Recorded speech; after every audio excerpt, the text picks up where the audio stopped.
Thank you. I actually have to turn that off and turn it back on, so I gotta make sure this. Check one. Good that you got that set up, though. Yeah.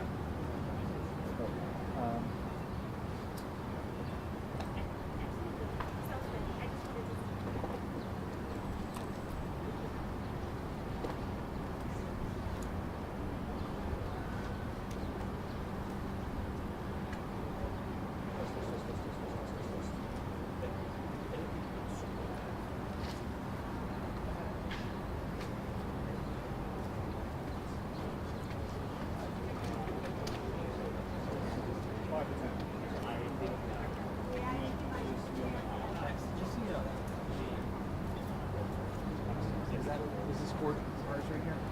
Oh, sweet, awesome. Okay.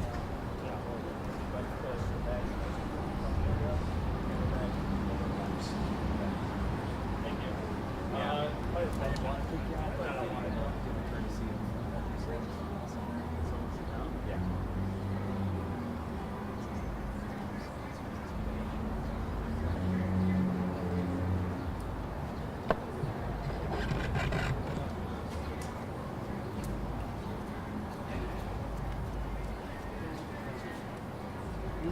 This battery pack is fucked. I don't know what happened to it. I didn't touch it. Okay. Well, that's something that I'll have to address when I get back from my vacation. Oh, no, that's all right.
Is that okay?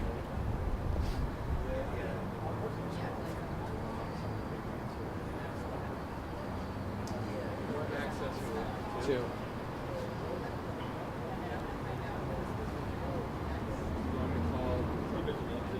I'll call John.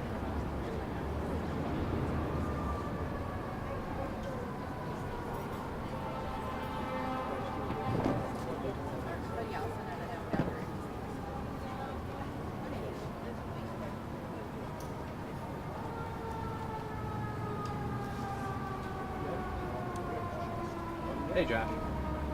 Hey, I'm going to test out real quick. I got it connected here, so. Okay. Mic check 1, 2, 3. Anybody? Doing a mic check here. 1, 2, 3. Anybody need it? Hearing the fire trucks here.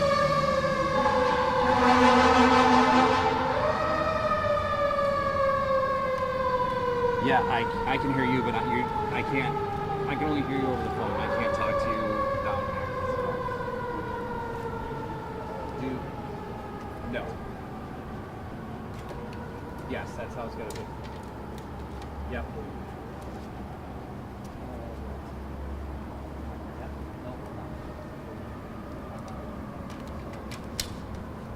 Let me try it. Let me just do it again. All right, I'm gonna talk here. Test 1, 2, 3, 4. good? Okay, very good. All right, good deal. Hopefully within the next 5-10 minutes. All right, then, no problem, thanks.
winter's treason.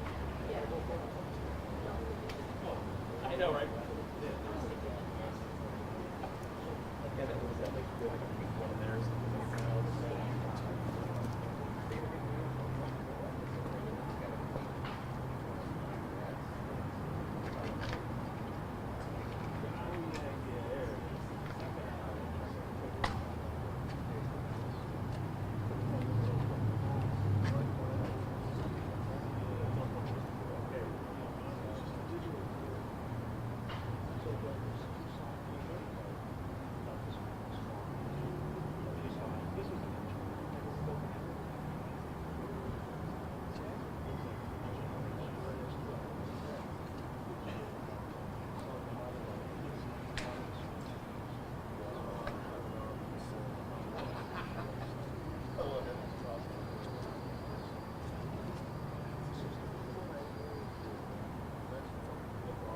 Yes.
Okay, good afternoon, everyone. Let me first start off by recognizing my prosecution team in regard to this matter. I have 4 assistant district attorneys who will be prosecuting this case.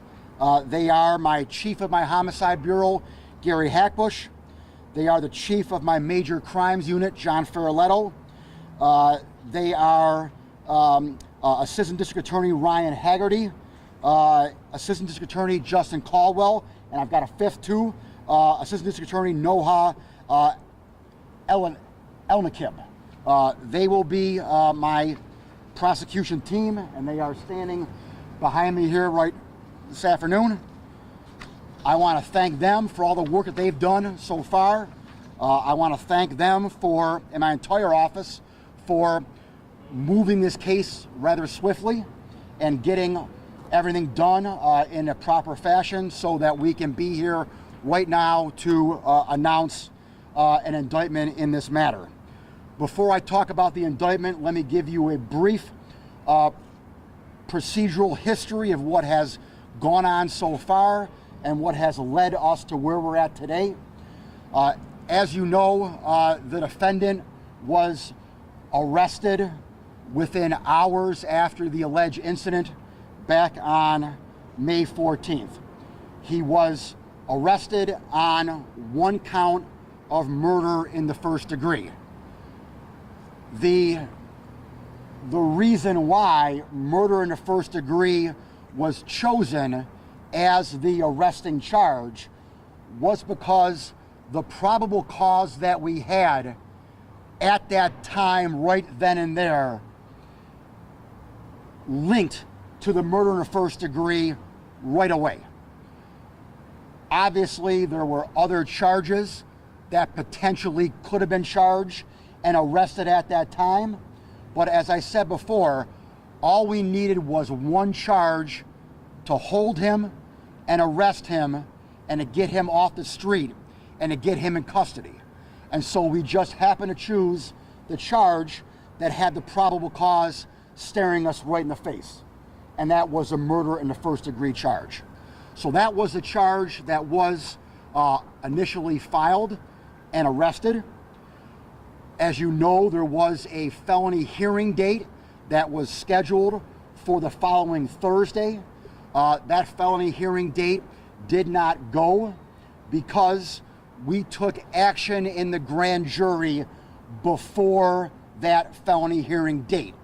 And once you take any action in a grand jury, that immediately divests the case from city court, which it was arraigned in, and now city court no longer has jurisdiction over the matter at all because we took action in that grand jury. Now, the action that we took in the grand jury was just, again, 1 charge. It was not complete at that time. It did not have to be complete at that time. We completed the investigation at later dates.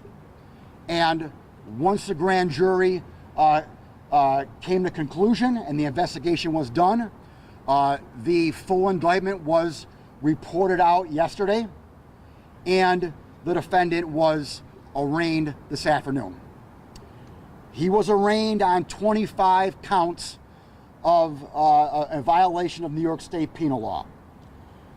The highest charge is domestic act of terrorism motivated by hate in the first degree. This is a relatively new charge in New York State. It's only been on the books since November 1st of 2020. It is the first time in the history of New York State that this domestic terrorism charge motivated by hate in the first degree has been filed. That charge only has 1 sentence if in fact the defendant is found guilty of that charge, and that is life without parole. There is no minimum, there is no maximum. That is the only punishment on that charge. In addition to that charge, he has been charged with 10 counts of murder in the first degree. Now, I could have only charge one count of murder in the first degree if I wanted. That could have satisfied all 10 victims and just had one count. But I chose not to do that. I chose to charge 10 individual counts of murder in the first degree. Again, the legal theory behind murder in the first degree is that 2 or more people died. Obviously, we had 2 or more allegedly in this case right here. And so, like I said, I could have just charged one count and satisfied all 10 in the murder in the first degree charge, but I chose not to. I chose to charge 10 separate accounts to list by name the 10 victims, because they deserve to be listed by name. And he needs to be held accountable for all 10. That is why I chose to file 10 separate counts of murder in the first degree. He was then charged with 10 counts of murder in the second degree with a hate crime attached to it. As I've said before, a hate crime in New York State is not an actual separate charge. The way it works in New York State is that you have a foundational charge, whether it's assault, murder, whatever it may be. You have a foundational charge, and then you enhance it with the hate crime. So that is what has been done. I charged also 10 counts of murder in the second degree with a hate crime on all 10 counts for all 10 individuals. And by adding on the hate crime charge, that also elevates it to the same level as murder in the first degree. So at the end of the day, the murder in the first degree and the murder in the second degree are all the same level. You may ask, what was the need of doing that? Why couldn't you just charge the 10 counts of murder in the first degree and leave it alone? Again, I could have done that, but I felt it was important to the community, to the victims, to charge everything that allegedly occurred on this date. And that is why I chose to charge murder in the second degree motivated by hate as well. I then charged 3 counts, and he was indicted on 3 counts of attempted murder. We have 3 individuals who survived. For those 3 individuals who survived, the attempted murder charge has been filed, along with the hate crime on top of that. I will note that 2 of the 3 victims who survived were white. They were not African American. I can still charge a hate crime on the attempted murder for 2 white people as well, because of his alleged intent. And so I did. And then the final charge is a weapons charge, criminal possession of a weapon in the second degree. The weapons charge is due to the modification of the weapon. The weapon itself was purchased legally, but it's the alleged modification of the weapon that resulted in that charge right there. So 25 counts, maximum punishment, life in prison without parole, and I have now given you my reasoning for all of these charges on the indictment. I will now go into what happens next. I'll talk about what happens next on 2 fronts. I'll talk about what happens next from a procedural front, and also what happens next on a communication front. First, procedurally, the next court appearance is July 7th at 2 p.m. for a further proceeding. That is, as you can know now, over a month out. that gives us time now to turn all the discovery over to the defense team. I will note that I've already given the defense team a copy of the indictment. They asked for it yesterday, and I most graciously obliged that and gave them a copy of the indictment. And then now we have a month to turn over all the discovery and to give them all the evidence. From a communication front, this is the last time you will hear from me or from anyone in my office. That is not unusual. After a arraignment on the indictment, I never speak until the matter is concluded. That has been my MO for the past 5.5 years. I'm not going to change that now. But on top of not changing my normal MO, I have formally agreed to that as well. As everyone knows, the defense team filed a week or so ago an order, a gag order against me, so that I could be precluded from talking about this case. The defense attorneys and I and the judge came to a resolution, an agreement that I be able to talk today about the charges, about the indictment, about the elements of the crime, about the procedural nature of what's happening next. But I agreed not to talk about the evidence or talk about any facts of the case at all. So I will honor my agreement. I told the judge that I wouldn't do that anyway in open court. I gave the judge my word. I gave the defense attorneys my word as well, and my word is golden. I really don't need an order, quite frankly. If I say I'm going to do something and I give you my word, I'm going to do it. So I will not be talking about any facts of the case here right now. I will not be talking about any evidence at all. I will not even get cute. I could probably get cute and have the police department or FBI talk about evidence or talk about the facts of the case and have me sit over here and be quiet. I could probably get around the gag order doing that. But you know what? I'm not going to do that. I'm not going to get cute at all. So they will not be talking about the facts or evidence either.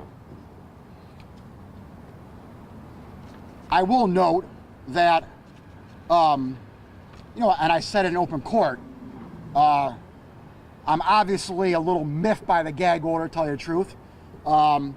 I clearly did nothing wrong before today in speaking about this case.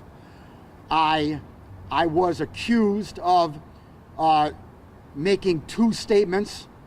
One had to do with the mental health process that occurred here, where I made a comment that once the defense team pulled the request to have a forensic, that it was a moot point.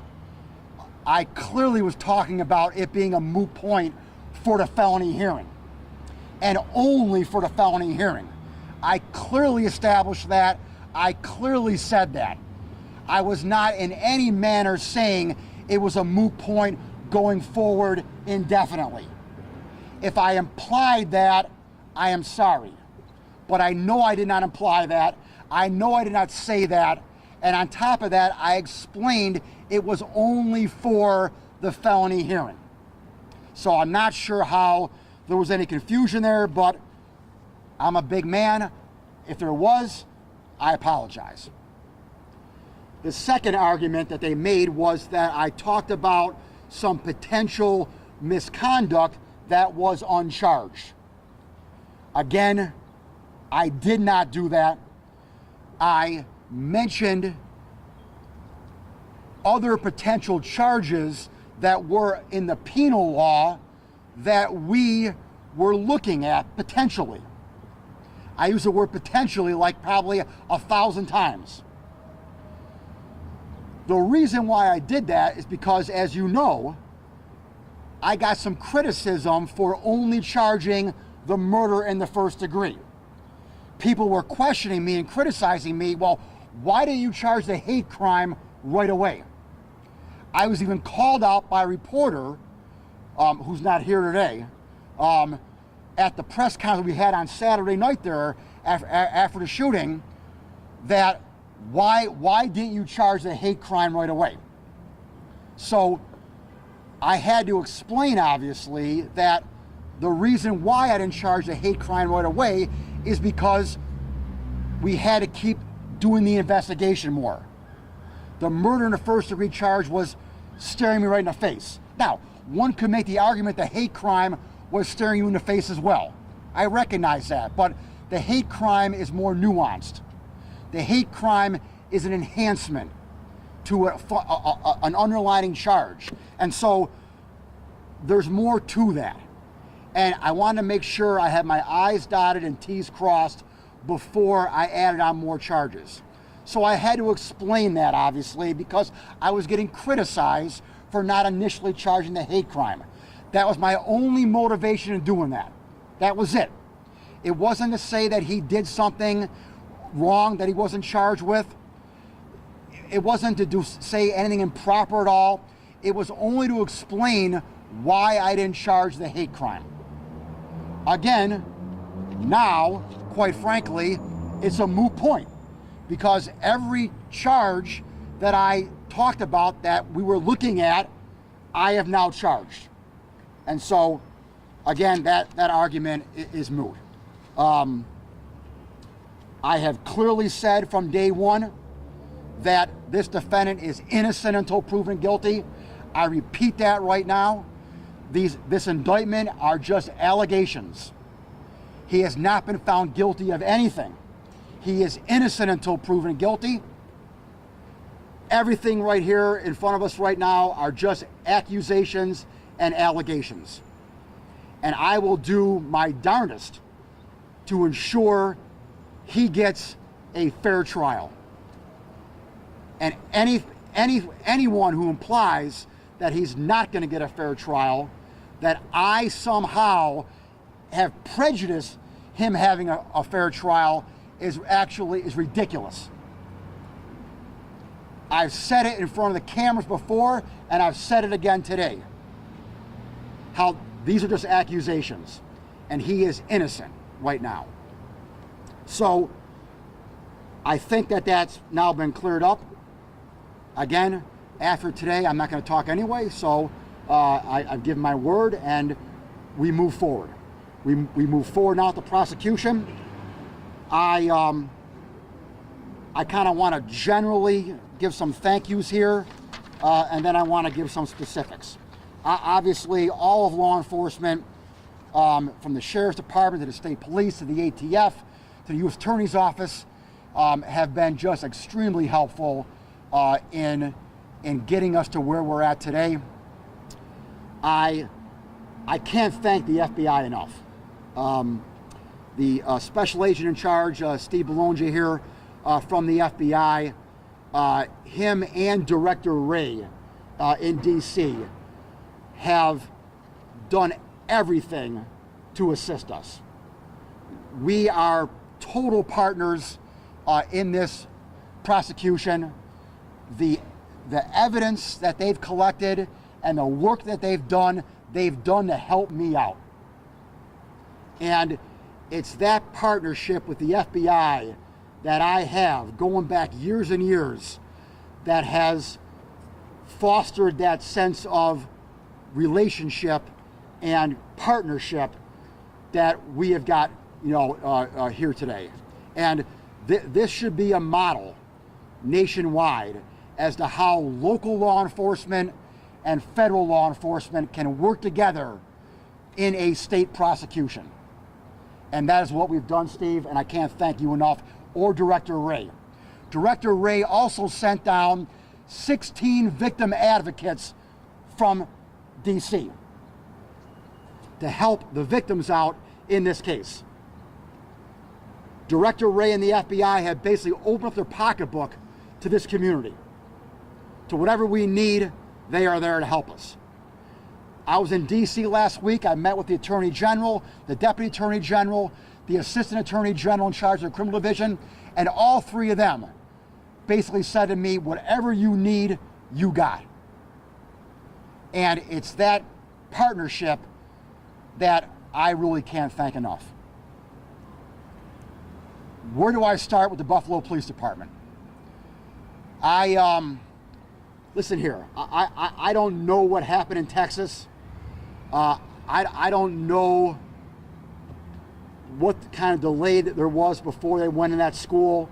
I wasn't down there. I'm not going to criticize them. I don't know what happened. We've heard times, hours, whatever, about how long it took them to get into school. I don't know if that's true or not. I'm not going to say it's true, but I do know what's true here in Buffalo.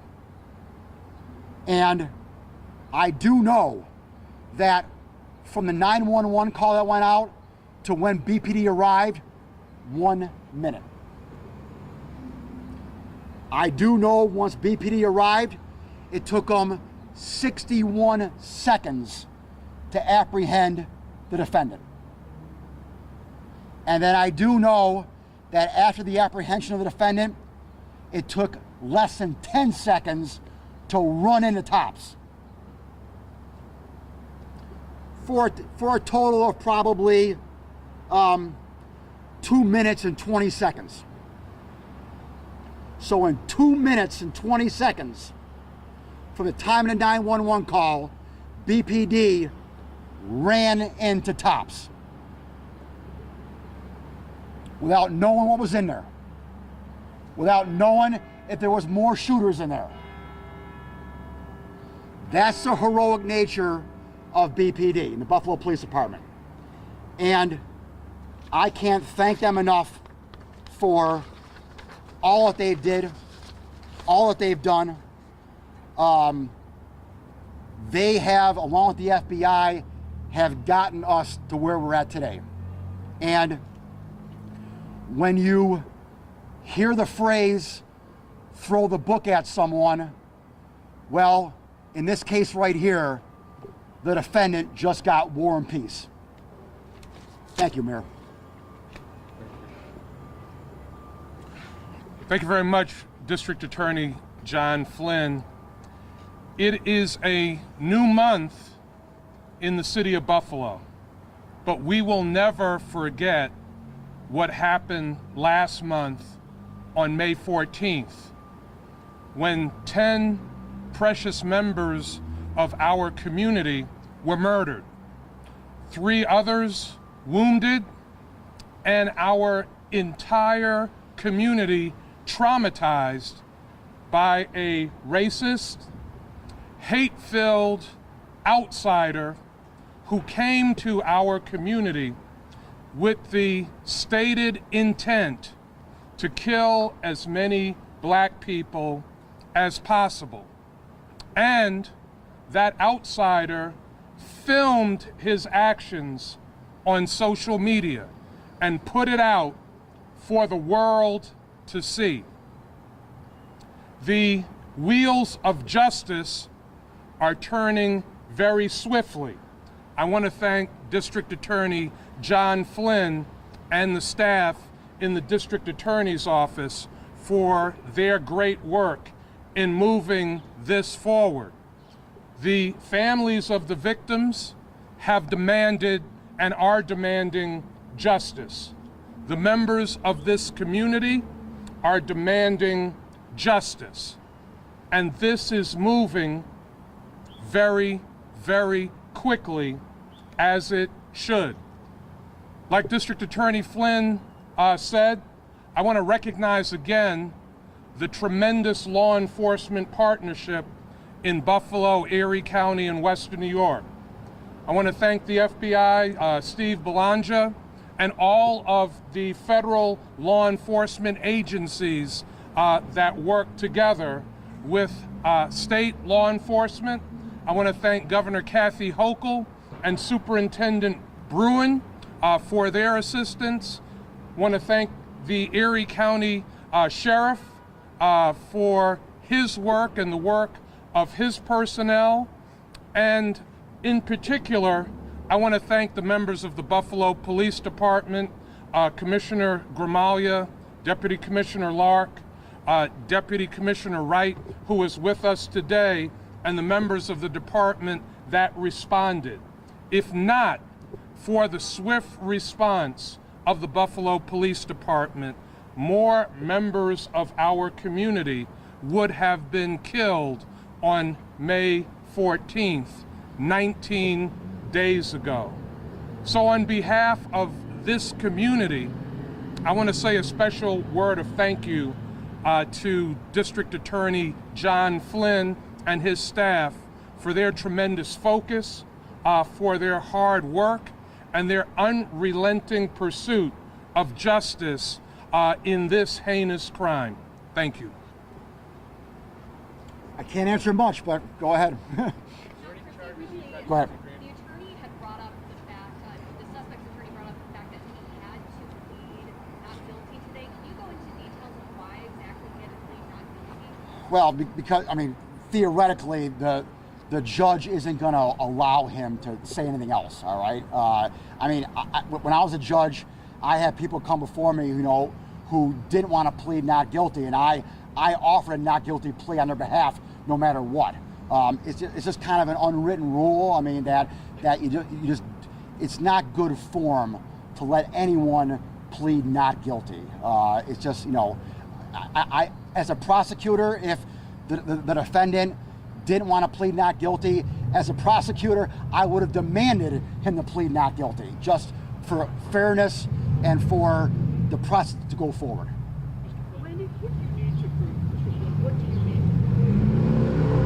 Okay.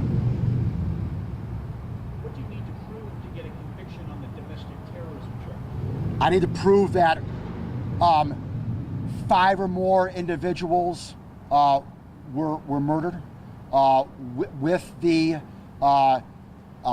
intent of it being racially motivated. So the number there is 5. It's 5 or more for the domestic terrorism charge. On a murder in first degree, it's only 2 or more. Could you talk a little bit about the evidence itself? Just describe it a bit, like just the size. Are we talking about minutes of video? Yeah. I mean, I can't. Not about it, but just I got it. Yeah. There's a lot. There's a lot of evidence here. There is a lot of material here. It's been talked about in the news, obviously. You know, we will do, you know, whatever. I've always had an open file policy in this office, even before the discovery rules came into effect in January of 2020. My office has had an open file policy where we give the defense everything.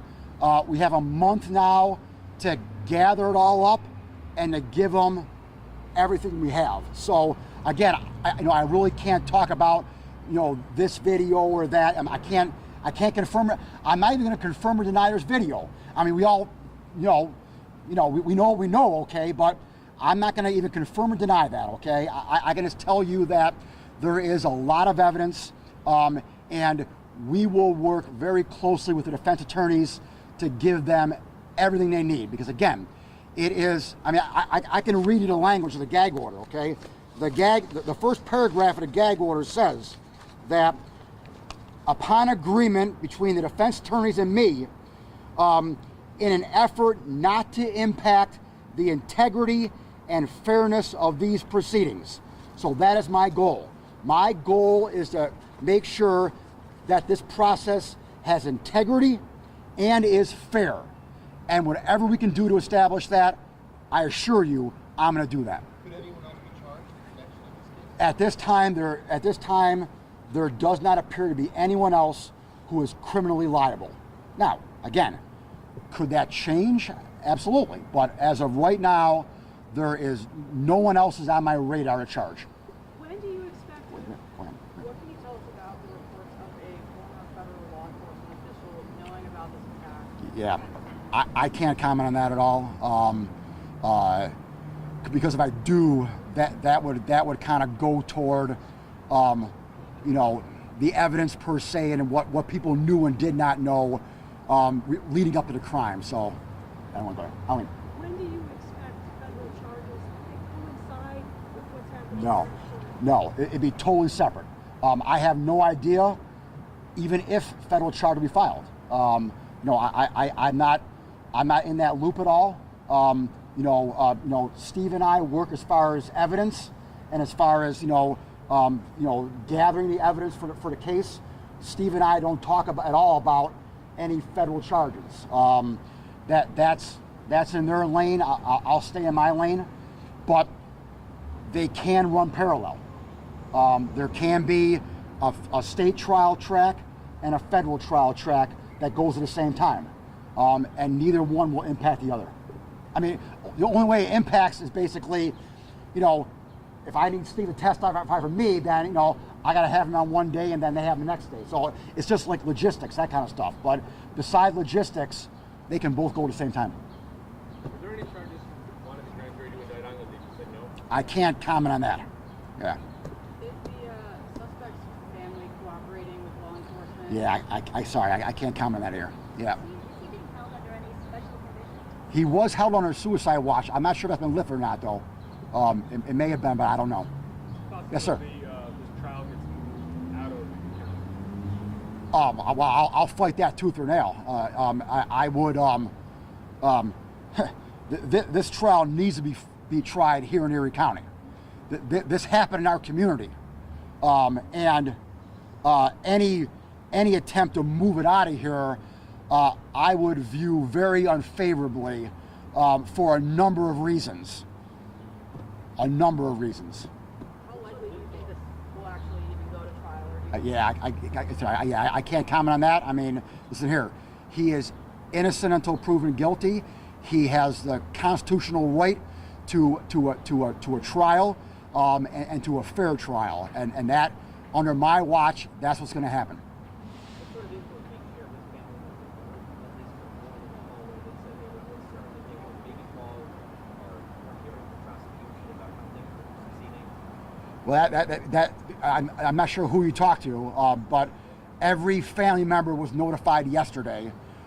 As soon as it was reported out, obviously it is illegal for me or anyone in my office to talk about what happened or what happens in a grand jury. So during the grand jury phase, that is entirely secret, and the family members knew that. As soon as it got reported out, now it's public. It got reported out at 9:31. At 9:32, my office was on the phone to the family, all families, to notify them what took place. In addition to that, I believe the families met here at 1 o'clock, right? Several. So we offered all the families to come here at 1 o'clock before the arraignment to walk them through the arraignment process. So the point people for all 13 families or 10 families, the point people all were notified. If some cousin out there didn't get the word, I can't notify every cousin, okay? We have a point person for all the families. They were notified immediately yesterday morning. How long do you expect this whole process to take until you get a verdict and the family might have to close? Yeah, that I can't tell you. I mean, I was supposed to be on a phone call this morning with the El Paso DA. Unfortunately, she had to cancel the telephone call. That Walmart crime happened a number of years ago. It's just going to trial right now. I hope it doesn't take that long here, but these things do take a while, and it all depends. So this was an 18-year-old with a powerful gun that had been modified in Texas, another 18-year-old. Maybe you or the mayor actually, you step back maybe and say, what do you tell residents here about what's happening in this community and across this country about gun violence and what it has become? As we've said, the access to guns is too easy in this country, and guns are falling into the hands of the wrong people and people who are using guns illegally against other members of the community. Just a few days ago, mayors across New York State participated in a phone call to recognize Gun Violence Awareness Month. And what mayors all across the country are saying to their communities, urban, suburban, and rural, is that we will not be silent on this issue. We are going to continue to lift our voices on this issue. And we must demand, as a country, every state in this nation, that federal lawmakers who have been resistant to doing something about sensible gun reform, that they change that stance and we take action that will prevent these kinds of mass shootings and this kind of mass murder from continuing to happen in our country. Can we hear from the FBI on whether there might be federal charges? I can't speak to when or if the federal charges will come. That's the purview of the United States Attorney, and you'd have to consult with her to answer that question. I will say the FBI and our state, local, and federal partners are continuing to vigorously work this investigation. I've said it before, we owe it to the victims of this horrible crime to not just put together prosecutions in the state or in the federal sides, but we owe it to them to tell the story of what happened, why it happened, and that's what we're doing. It's a painstaking process. There's been an enormous amount of information and data collected to date. It takes time to get through all that, and we're continuing at a very vigorous clip to do that. Mr. District Attorney, the speed at which this case was brought does seem extraordinary. And I know you want to speak about the evidence. Yeah. Does it indicate the strength of the case you have, or the strength of what you believe happened on that? Not necessarily. I mean, we have, again, it's unfortunate, but we have far too many homicides here in the city of Buffalo. We've had far too many homicides for a number of years now. And so, my office is equipped to handle homicide cases. Obviously, we've never had 10 at a time. And that obviously adds to the work that needs to be done. But, I have a homicide prosecution bureau.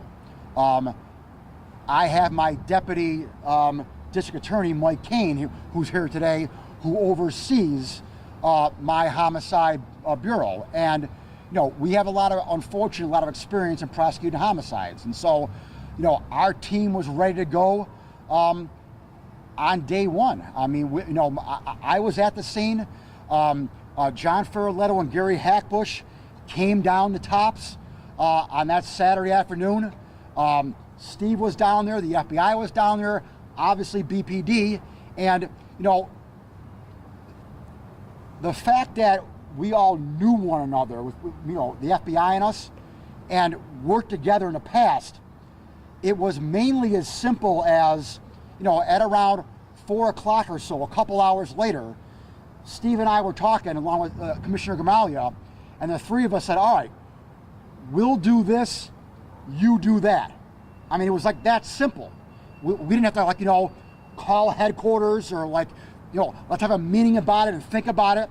It was, all right, Steve, you do this and then we'll do that. And it got done right away.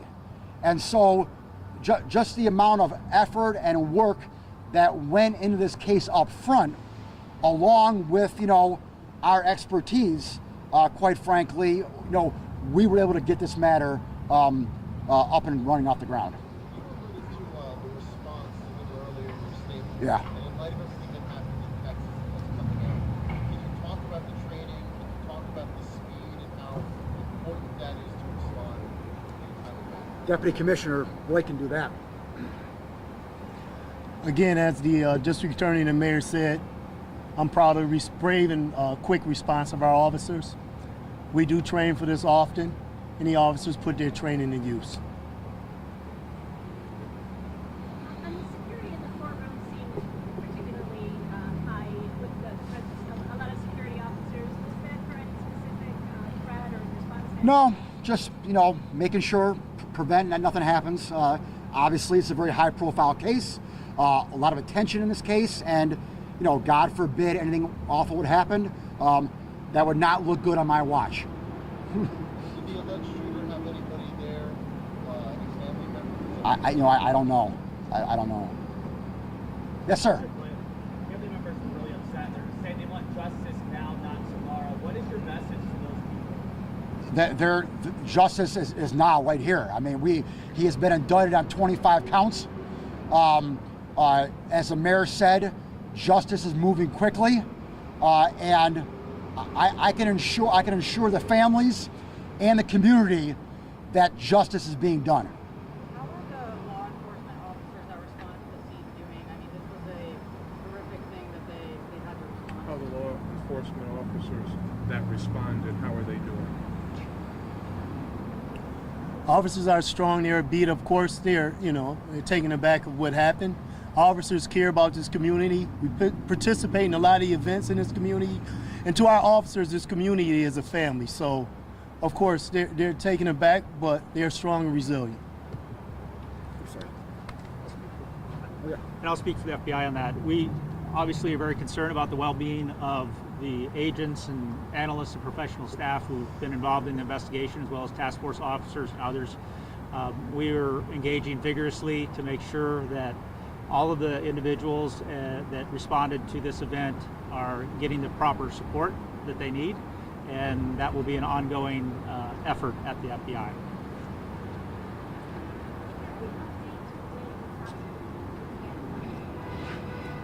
I can't give you an exact date on when the TOPS will reopen, but the president of TOPS, John Persons, has committed that the TOPS will reopen, and he has indicated their plan to fully remodel the interior of the store.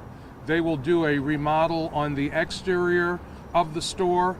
They are looking to provide additional offerings for the customers that use the store beyond what they had prior to this terrible tragedy.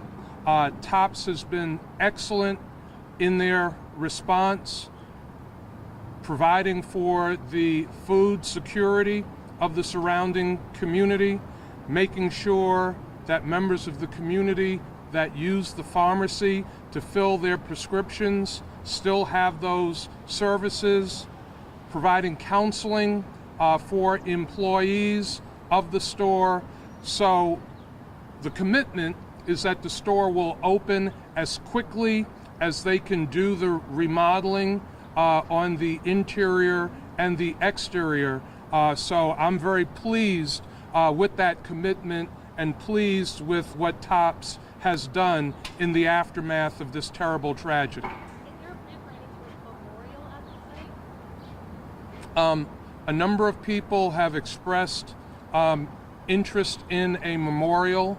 I certainly am supportive of that.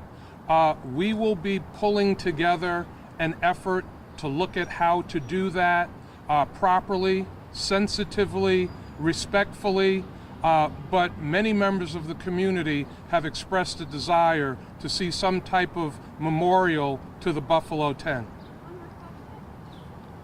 Have the police or FBI heard or have any investigations ongoing for individuals or groups that may have been inspired by this individual? I know these are often going on, but is there anything specific to this crime, this individual, and this situation that we have now? As I mentioned earlier, we are turning over every rock, looking at all the data we have. Obviously, we're very concerned that there could be other indicators of potential violence or actors who we'd want to investigate. But beyond that, I can't mention any specifics. All right, thank you. Mr. Mayor, I have one more question. Can I take one more from yeah, Mike of course. Moroziak? Yeah. What? Juneteenth is coming up in a couple of weeks, and Buffalo has celebrated that holiday for many, many years. Talk about the importance of Juneteenth this year as a means to get a community together and start healing. Juneteenth is critically important. Buffalo has one of the largest Juneteenth celebrations in the nation. In fact, one of the largest in the world. because of the pandemic, there has not been an in-person Juneteenth celebration for the last 2 years. So Juneteenth will be back in person this year. It's critically important, more important than ever this year, for the community to be able to gather together, for the community to continue to lift itself up, to celebrate African and African American culture, and have people from all across the region, different parts of the nation, and internationally come to Buffalo for that celebration. And I want to also note, as I conclude, that for every major special event in the city of Buffalo, there is a public safety plan that is developed by the Buffalo Police Department that often involves other law enforcement agencies. So we are looking forward to the Juneteenth Festival. It should be a very large Juneteenth festival, and there will be significant public safety support to make sure that people have a good time and a safe time.